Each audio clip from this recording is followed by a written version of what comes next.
Public senior secondary विद्यालय के online classes में आपका स्वागत है।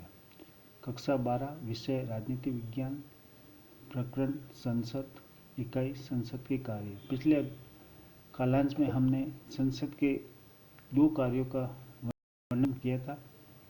आज हम तीसरा बिंदु का अध्ययन करेंगे, दोनों सदनों की संयुक्त बैठक। दोनों सदनों में साधारण विधेयक पर असहमति से उत्पन्न गतिरोध का समाधान संयुक्त बैठक में होता है। अनुच्छेद 108 के तहत राष्ट्रपति को यह अधिकार प्राप्त है कि वह विधेयक पर फैसला करने हेतु संयुक्त बैठक आमंत्रित करे। इस संयुक्त बैठक की अध्यक्षता लोकसभा अध्यक्ष द्वारा की जाती है। संयुक्त बैठक में निर्णय दोनों सदनों के उपस्थित और मतदान करने वाले कुल उपस्थित सदस्यों के बहुमत द्वारा किया जाता है। अब तक केवल 3 विधेयक की संयुक्त बैठक में पास किए गए हैं। अगला, विधेयक पर राष्ट्रपति की अनुमति। दोनों सदनों द्वारा पारित विधेयक राष्ट्रपति के हस्ताक्षर हेतु प्रस्तुत किया जाता है, क्योंकि यह वह कार्यपालिका का संवैधानिक प्रमुख होने के साथ ही भारत की संसद का भी अभिन्न अंग होता है। अनुच्छेद 111 के अनुसार राष्ट्रपति के हस्ताक्षर होने पर ही कोई विधेयक, अधिनियम अर्थात कानून बनता है। राष्ट्रपति विधेयक को पुनः विचार के लिए एक बार संसद को भेज सकता है, लेकिन बाद में यदि संसद संशोधनों सहित अथवा बिना किसी संशोधन के पुनः पारित कर विधेयक राष्ट्रपति के समक्ष भेजे, तब राष्ट्रपति के लिए उस पर हस्ताक्षर करना आवश्यक होता है। इस प्रकार विधि निर्माण की जटिल प्रक्रिया राष्ट्रपति के हस्ताक्षर के साथ ही समाप्त होती है। लेकिन संसद का यह सर्वाधिक महत्वपूर्ण कार्य माना जाता है। उसके द्वारा संसद लोगों के प्रति अपने दायित्वों का निर्वहन करने एवं देश की सामाजिक आर्थिक आवश्यकताओं को पूरा करने का कार्य करती है। लेकिन क्या संसद देश के सभी नागरिकों के लिए विधि निर्माण का अधिकार रखती है? यह आश्चर्य की बात है कि देश के मुसलमानों व ईसाइयों के लिए सामाजिक आर्थिक जीवन के लिए कानून निर्माण का अधिकार संसद को प्राप्त नहीं है। उन्हें यह विशेष अधिकार प्राप्त है कि उनके लिए अपने पर्सनल लॉ बोर्ड होंगे, जो उनके सामाजिक जीवन के नियमों का निर्धारण करेंगे। यद्यपि यह संविधान द्वारा प्रदत्त विधि के समक्ष समानता के मौलिक अधिकार का उल्लंघन है। यही नहीं, नीति निर्देशक तत्वों में अनुच्छेद 44 के तहत राज्य का ये कर्तव्य घोषित है कि वह यथाशीघ्र समान नागरिक संहिता की स्थापना करेगा। भारत का सर्वोच्च न्यायालय भी अनेक बार समान नागरिक संहिता की स्थापना का निर्णय ले चुका है, लेकिन यह अभी तक ऐसा हुआ नहीं। अगला, धन विधेयक पारित करना। धन विधेयक या वित्त विधेयक संसद का दूसरा महत्वपूर्ण कार्य है। इस विधेयक को पारित करना है। अनुच्छेद 109 में संसद विधेयक की प्रक्रिया का वर्णन है तथा अनुच्छेद 110 में इसे परिभाषित किया गया है। धन विधेयक राज्यसभा में प्रस्तुत नहीं किया जा सकता। वह राष्ट्रपति की सिफारिश पर केवल लोकसभा में ही प्रस्तुत किया जा सकता है। लोकसभा द्वारा पास किए जाने के पश्चात राज्यसभा की सिफारिशों के लिए उसके पास भेजा जाता है। राज्यसभा के लिए विधेयक की उसी प्राप्ति की तिथि से 14 दिन के भीतर लोकसभा को लौटाना अनिवार्य है। यदि 14 दिन में नहीं लौटाया जाता, तब भी यह दोनों सदनों द्वारा पारित किया जाएगा। यह भी उल्लेखनीय है कि धन विधेयक अनिवार्य रूप से सरकारी विधेयक ही होता है, गैर सरकारी विधेयक नहीं। तीसरा, संविधान संशोधन का कार्य। संविधान देश की सामाजिक, आर्थिक, राजनीतिक आवश्यकताओं की पूर्ति का उपकरण होता है। आवश्यकताओं में परिवर्तन के अनुरूप संविधान में भी बदलाव आवश्यक होता है। अतः प्रत्येक देश के संविधान में संशोधन की व्यवस्था होती है।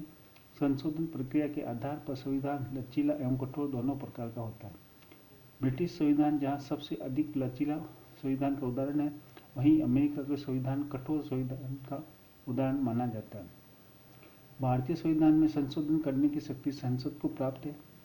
संविधान संशोधन की प्रक्रिया का वर्णन संविधान के अनुच्छेद 368 में है। इसके अनुसार संविधान संशोधन दो प्रकार से हो सकता है।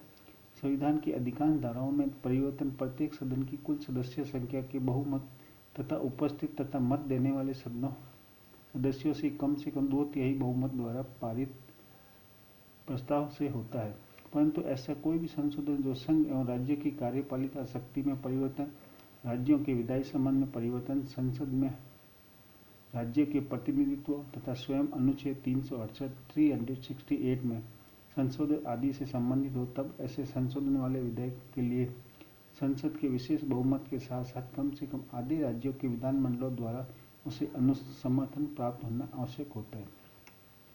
संविधान के कुछ प्रावधानों में संसद के दोनों सदनों के साधारण बहुमत से संशोधन किया जाता है। संविधान संशोधन का ये तीसरा तरीका अनुच्छेद 368 368 में उल्लेखित दोनों तरीकों से अलग है। संविधान संशोधन विधेयक किसी भी संसद में प्रस्तुत किया जा सकता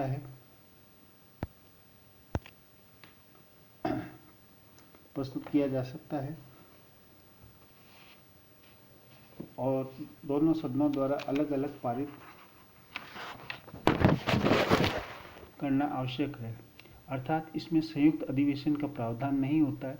दोनों सदनों द्वारा पारित संविधान संशोधन विधेयक राष्ट्रपति के हस्ताक्षर से पारित समझा जाता है। राष्ट्रपति इस पर हस्ताक्षर करने से इनकार नहीं कर सकते। इस प्रकार विधेयक 3 प्रकार के होते हैं: साधारण, धन एवं संविधान संशोधन विधेयक। साधारण विधेयक व धन विधेयक पर जहाँ लोकसभा और राज्यसभा का प्रभुत्व होता है, वहीं संविधान संशोधन विधेयक पर दोनों सदनों की समान शक्ति प्राप्त होती है, क्योंकि एक सदन द्वारा इसे पारित करे और दूसरा सदन पारित न करे, तब संविधान संशोधन विधेयक समाप्त समझा जाएगा। अगला बिंदु, कार्यपालिका पर नियंत्रण। लोकतांत्रिक व्यवस्था में सरकार जनता के प्रति उत्तरदायी होती है। जनता मताधिकार के माध्यम से उसे नियंत्रित करती है, लेकिन कार्यपालिका को नित्य नए कार्यों में नियंत्रित करने का कार्य जनता की प्रतिनिधि संस्था अर्थात संसद को प्राप्त है। भारतीय संसद विभिन्न तरीकों से कार्यपालिका को नियंत्रित करती है, जैसे प्रश्नकाल, शून्यकाल, ध्यान आकर्षण प्रस्ताव, काम रोको प्रस्ताव आदि के द्वारा। लेकिन कार्यपालिका अर्थात मंत्रिपरिषद पर नियंत्रण करने की सबसे बड़ी शक्ति लोकसभा को प्राप्त है। वह विश्वास मत एवं अविश्वास मत पारित करना। विश्वास मत का प्रधानमंत्री सदन में प्रस्तुत करते हैं और सदस्यों से इसके पक्ष में मत देकर पारित करने का आग्रह करते हैं। अविश्वास प्रस्ताव मंत्रिपरिषद को अपने पद से हटाने के लिए विपक्ष द्वारा लाया जाता है। विश्वास मत के पारित न होने पर अविश्वास मत के पारित होने पर इन दोनों का परिणाम मंत्रिपरिषद का अपना पद से हटना होता है। इसके साथ ही संसद देश में विचार विमर्श का सबसे बड़ा मंच है। विकास एवं कल्याण की विभिन्न योजनाओं पर विस्तार से इसकी संसद में चर्चा होती है। संसद राष्ट्रपति, उपराष्ट्रपति आदि के निर्वाचन एवं उनके पद से हटाने का कार्य भी करती है। इस प्रकार ये संसद का अध्याय यहीं समाप्त होता है। अगला अध्याय हम अगले कालांश में करेंगे।